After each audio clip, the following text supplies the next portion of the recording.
Hello friends, আবারও চলে এলাম নতুন একটি ভিডিও নিয়ে। ইটস মি বাগানবিলাস চ্যানেলে তোমাদের সকলকে স্বাগত। যারা আমার পাশে রয়েছো তাদেরকে অসংখ্য ধন্যবাদ পাশে থাকার জন্য। এইভাবেই এই ছোট ভাইটার পাশে থেকো। আর একটাই অনুরোধ রাখবো, আমার মতো যে ছোট ছোট সকল বাগানি বন্ধুরা রয়েছে, আমি যেভাবে গাছ লাগিয়ে আমার বাগানটাকে বড় করছি, অবশ্যই তোমরাও তোমাদের এরকম ছাদ বাগানে যে কোনো ফাঁকা জায়গা থাকলেই, বেশি না পারো অন্তত একটা দুটো করে তোমরা গাছ লাগাও। এই পৃথিবীতে সবুজের কিন্তু খুবই দরকার। যেভাবে সবুজের ঘাটতি পড়ছে, এইভাবে সবুজের ঘাটতি পড়তে থাকলে পরিবেশ কিন্তু দিন দিন দূষিত হবে এবং একদিন কিন্তু দেখবে সকল মানুষই রোগে আক্রান্ত হয়ে যাবে। এমনিতেও এখনও হচ্ছে কম বেশি, কিন্তু ভবিষ্যৎ প্রজন্ম কিন্তু অন্ধকার হয়ে যাবে।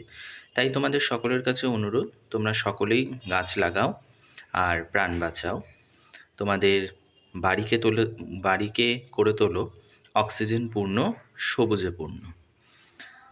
তো আজকের আমার একটি বিশেষ নিবেদন। তার আগে আমি জানিয়ে রাখি, যারা আমার এই ইটস মি বাগানবিলাস চ্যানেলের নতুন সদস্য, নতুন দেখবে আমার ভিডিও, তাদের কাছে একটি অনুরোধ রইল বা আবদার বলতে পারো। অবশ্যই আমার চ্যানেলটি এই ভিডিওগুলো দেখে তোমরা স্কিপ করে চলে যেও না। অবশ্যই একটি লাইক করবে, প্রয়োজন পড়লে কমেন্ট করবে। যদি তোমাদের কিছু জিজ্ঞাসা থাকে, আমি আমার সাধ্যমতো তোমাদের আনসার দিয়ে দেবো। আর একটি কথা, অবশ্যই সাবস্ক্রাইব করবে এবং পাশে থাকা বেল আইকনটি প্রেস করে অল নোটিফিকেশানটা অন করে রাখবে, যাতে পরবর্তী কোনো ভিডিও বা আপডেট দিলে তোমাদের কাছে সেই নোটিফিকেশান চলে যায় এবং তোমরা তৎক্ষণাৎ সেই নোটিফিকেশানে ক্লিক করে আমার ভিডিওটি দেখে নিতে পারো। তোমাদের আত্মীয় পরিবার পরিস্বজনদের সাথে অবশ্যই আমার এই ভিডিওটি শেয়ার করবে ভালো লাগলে, আর একটি লাইক করে অবশ্যই আমার পাশে থাকবে। আজ আমি দেখাবো তোমাদের সাধের বাগানে যে কোনো গাছের জন্য উপযুক্ত তরল জৈব সার তোমরা কিভাবে তৈরি করবে। যেই প্রসেসে আমি দিই, এটা কিন্তু আমি অনেক দিন আগে থেকে, যেহেতু খুব ছোটোবেলা থেকে আমি গাছ করি, খুব ছোটোখাটো সংখ্যক গাছ, খুব অল্প সংখ্যক গাছ, শীতকালের বিশেষ করে মরশুমি ফুলগুলো করি, গ্রীষ্মকালে যেমন টগর ছোটোখাটো গাছ থাকে, খুব বেশি গাছ থাকে না, যেহেতু আমি সময় পাই না পরিচর্যা করার মতন, তাই যতটুকু দরকার ততটুকু আমি করি এবং আমার সাধ্যমতো করি। তো সেই প্রত্যেকটা গাছেই কিন্তু এই জৈব তরল সার কিন্তু খুবই উপযোগী।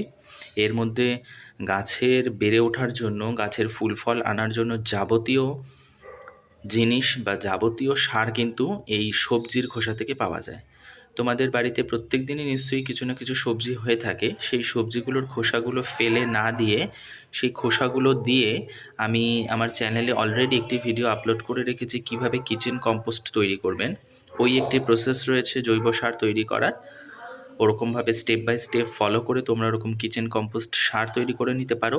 আর এই কিচেন কম্পোস্ট দিয়েই, মানে কিচেনের সমস্ত শাকসবজির খোসা, ডিমের খোসা, যা কিছুই থাকুক না কেন, সমস্ত কিছু তোমরা ফেলে না দিয়ে তোমরা এগুলোকে দিয়ে একটু তরল সার তৈরি করে নেবে।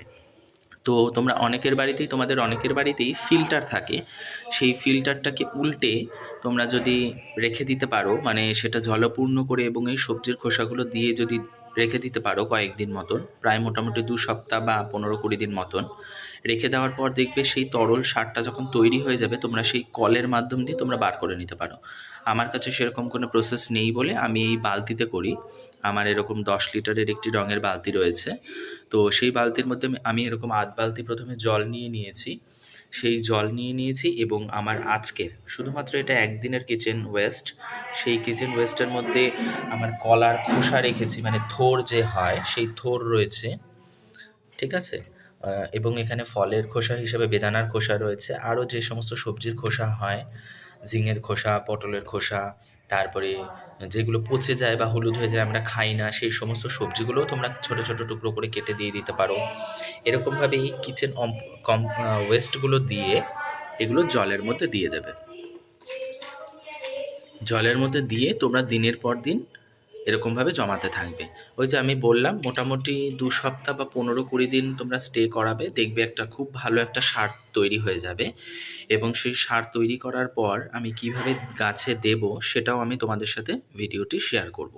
এবং প্রত্যেক দিন কিন্তু এই যেমন ধরুন আমি আজকে দিলাম, কালকে এটাকে একটু ঘেটে দেবো, একটু নাড়িয়ে দেবো, একভাবে ছেড়ে দিলে চলবে না, এবং তারপরে নাড়িয়ে দিয়ে তারপর কালকের যে ওয়েস্টগুলো হবে সেই ওয়েস্টগুলো আবার এদের মধ্যে দিয়ে দেবো।